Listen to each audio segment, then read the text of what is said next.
Rusia ndërmori një tjetër valë sulmesh ajrore ndaj Ukrainës, duke goditur veçanërisht rajonin e Kievit dhe infrastrukturën energjitike në disa zona të vendit.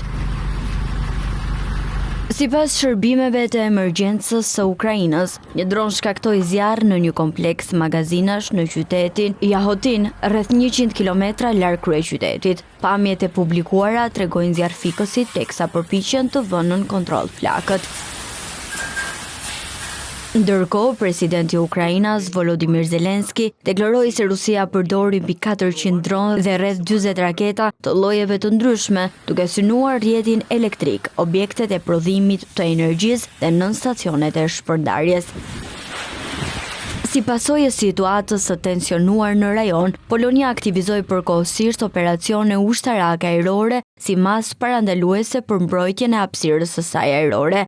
Aeroportet në juglindje të vendit pezulluan përkohësisht fluturimet, duke u rihapur më vonë. Autoritetet sqaruan se nuk pati shkelje të hapësirës ajrore të Polonisë.